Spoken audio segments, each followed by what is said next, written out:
গতকালকে থেকে শুভেন্দু অধিকারীর বিচি মাথায় উঠে পড়েছে। কোটি চাটা চাকর বাকর ভাতাজীবীদের নিয়ে ফুর্তি মারাচ্ছেন দীঘাতে। দিলীপ ঘোষ গিয়েছিল জগন্নাথ মন্দিরে, তাই শুভেন্দু অধিকারী একের পর এক ঝাঁঝালো বক্তব্য দিতে শুরু করেছে।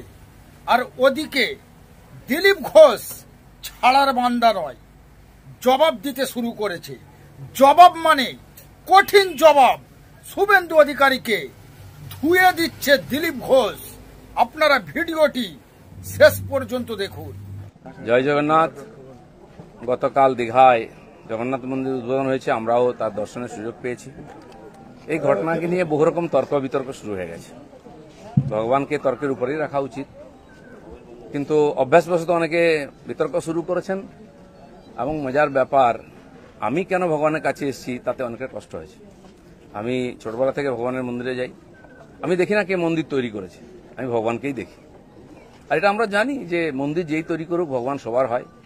কালীঘাটের মন্দির তৈরি করেছে কেউ জানে না, বা তারকেশ্বরের মন্দির কে তৈরি করেছে আমরা জানি না, কিন্তু ভগবানকে দর্শন করতে যাই তখন ভুলে যায়।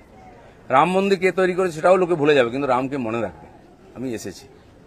পশ্চিমবাংলায় সবকিছু তো রাজনীতি হয়, হয়েওছে, কিন্তু আমার খুব মজা লাগছে। আমার পার্টির কিছু লোক খুব কষ্ট পেয়েছেন, যে পার্টির কর্মীরা কষ্ট পেয়েছেন, হতাশায় ভুগছেন, কেউ কেউ ভাবছে সুসাইড করবে কিনা। আমি বলছি বিজেপি করতে গেলে হতাশায় ভুগবেন না, চোখের জল ফেলবেন না, কারণ আমরা পার্টি দাঁড় করিয়েছি রক্ত দিয়ে আর ঘাম দিয়ে।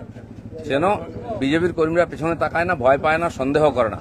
যতদিন আমার মনের মধ্যে, আমাদের কর্মীদের মধ্যে সন্দেহ ছিল না, বিভেদ ছিল না, পার্টি এগিয়েছে। যেদিন থেকে এই ধরনের অপসংস্কৃতি ঢুকেছে তখন থেকে পার্টি পিছোচ্ছে।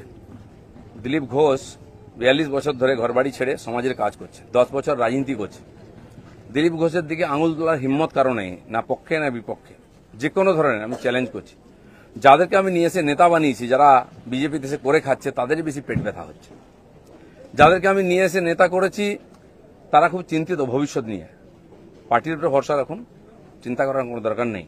আর দিলীপ ঘোষ পার্টি ছাড়বে কিনা, কোথায় যাবে, অনেকে দুশ্চিন্তাগ্রস্ত, অনেকে আনন্দিত।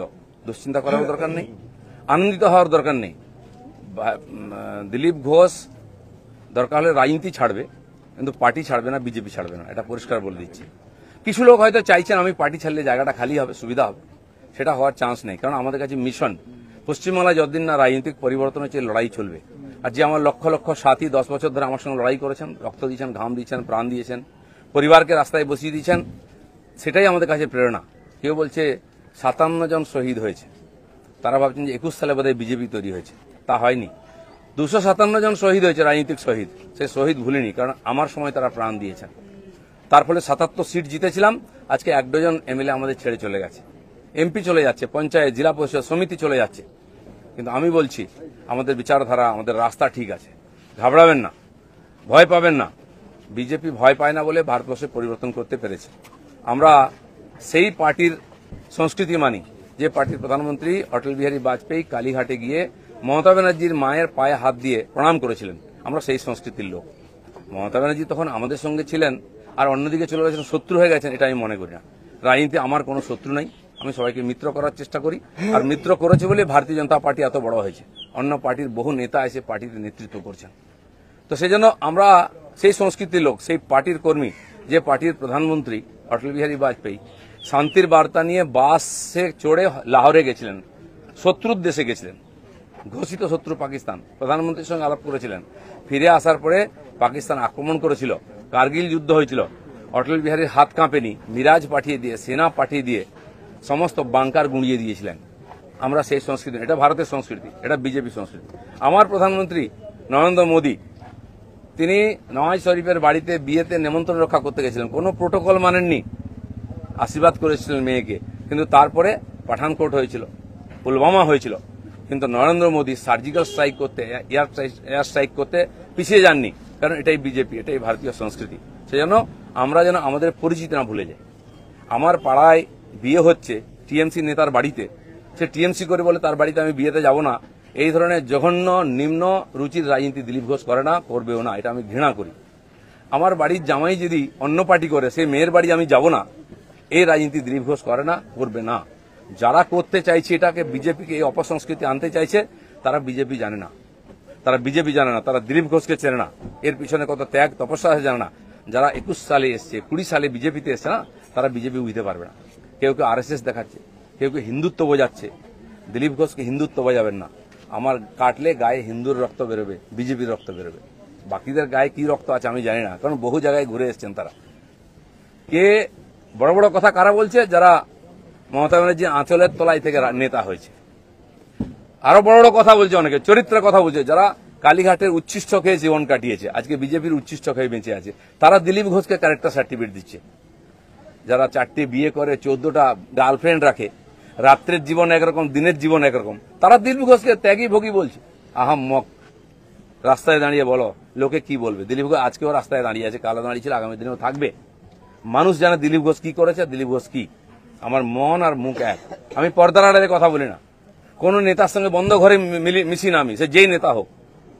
আমি চৌরাস্তায় দাঁড়িয়ে কথা বলি, ক্যামেরার সামনে কথা বলি। এটা দিলীপ ঘোষ। তাতে যদি কারো কষ্ট আমার কিছু করার নেই। দিলীপ ঘোষের মিশন ঠিক আছে, দিলীপ ঘোষ পাল্টাবে না, তার নীতি পাল্টাবে না। দিলীপ ঘোষ বাংলায় পাল্টাতে এসছে, অর্ধেকটা হয়ে গেছে। যারা কোনোদিন পার্টির জন্য কন্ট্রিবিউশন করেননি তারা বুঝবেন না বিজেপি কি, দিলীপ ঘোষ কি। সেই জন্য কষ্ট পাওয়ার কোনো কারণ নেই। দিলীপ ঘোষ আছে, দিলীপ ঘোষ থাকবে যতদিন পার্টির প্রয়োজন হবে। যে কর্মীরা আবেগে ভাসছেন, আবেগে ভাসার সময় নয়। যদি সত্যি সংকট আছে লড়াই করুন। আর বিজেপির কর্মীদের উপর আক্রমণ, হিন্দুর উপর আক্রমণ ভারতবর্ষে প্রথমবার হয়েছে। আজ যারা বড় বড় কথা বলছেন তারা হিন্দুর জন্য কতটা লড়াই করেছেন, কি ত্যাগ করেছেন। 4 পয়সার ত্যাগ নেই। বিজেপিতে কামাতে এসছেন, কামানো কমে যাচ্ছে। আমি দোকান সাজিয়ে দিয়েছিলাম 77টা MLA দিয়ে, 1 ডজন MLA আজকে নাই কেন?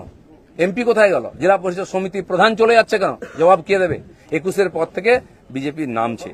19 সালে বিজেপি 41% ভোট পেয়েছিল এবং আজ অনেক নেতা আমাদের পার্টিতে তার বিরুদ্ধে লড়াই করে আমরা পার্টিকে বাড়িয়েছিলাম। অনেকে প্রশ্ন করছেন 41% ভোট আর 121টা বিধানসভায় আমরা লিড নিয়েছিলাম। 5 বছর পরে 24 সালের ইলেকশনে সেই ভোট 39% নেমেছে আর 91টা বিধানসভায় আমরা লিড পেয়েছি। পার্টি এগোচ্ছে না পিছোচ্ছে?